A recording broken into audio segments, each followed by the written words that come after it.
6 چیزوں کی شکایت کبھی نہ کرنا: اپنی قسمت کی، اولاد کے سامنے اپنے بڑوں کی، اپنا ذاتی مکان ہوتے ہوئے اس کی تنگی کی، بھول کر بھی اپنے ماں باپ یا استاد کی، غیر کے سامنے اپنے دوست کی، رخصت کرنے کے بعد اپنے مہمان کی۔ لوگوں کے اخلاق کے مطابق ان سے میل جول رکھو اور اعمال میں ان سے علیحدہ رہو۔ جب کوئی دوست تمہیں اپنا راز بتائے تو یہ سمجھ لینا کہ وہ تمہیں اپنی عزت امانت دیتا ہے، اس میں کبھی بھی خیانت مت کرنا۔ اگر نماز پڑھنے والے کو علم ہو جائے کہ کیسے رحمتوں نے اسے گھیر رکھا ہے تو وہ کبھی سجدے سے سر نہ اٹھائے۔ زندگی کی اصل خوبصورتی یہ نہیں کہ آپ کتنے خوش ہیں، بلکہ زندگی کی اصل خوبصورتی تو یہ ہے کہ دوسرے آپ سے کتنا خوش ہیں۔ اللہ اس عورت کی نماز قبول نہیں کرتا جو بالغ ہونے کے بعد بھی پردہ نہیں کرتی۔ دوستی کا بھرم صرف وہ لوگ رکھ سکتے ہیں جن کے وجود میں سمندر جتنا دل ہو۔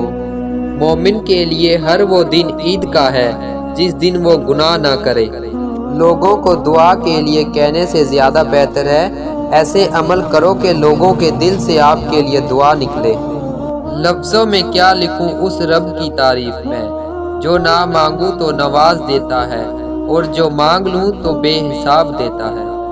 اے اللہ، اس سے پہلے کہ یہ دنیا مجھے رسوا کر دے تو میرے جسم میری روح کو اچھا کر دے۔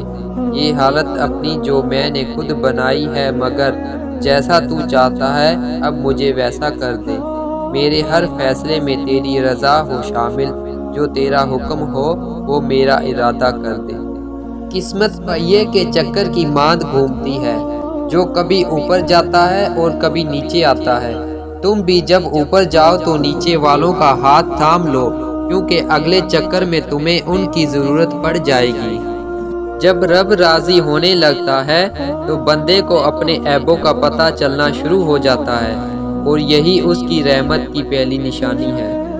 جب اللہ تمہیں کنارے پر لا کھڑا کر دے تو اس پر کامل یقین رکھو، کیونکہ 2 چیزیں ہو سکتی ہیں، یا تو وہ تمہیں تھام لے گا یا تمہیں اڑنا سکھا دے گا۔ کسی شخص کا آپ پر اعتماد کرنا آپ کے لیے باعث فخر ہے، اور آپ پر جب کوئی اعتماد کرے تو کوشش کریں کہ اس کا مان رکھیے۔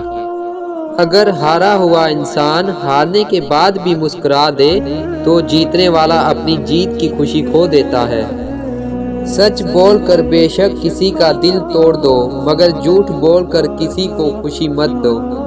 پھر زندگی نے مجھے صبر سے ملایا اور صبر کو اپنا کے میرے دل نے کہا فَبِأَيِّ آلَاءِ رَبِّكُمَا تُكَذِّبَانِ۔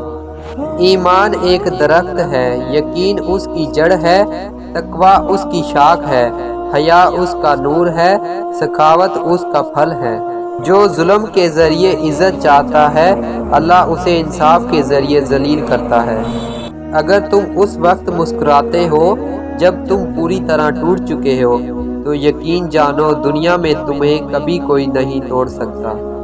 اچھا دوست چاہے جتنی بار روٹھے، اسے ہر بار منا لینا چاہیے، کیونکہ تسبیح کے دانے چاہے جتنی بار بکھرے چن لیے جاتے ہیں۔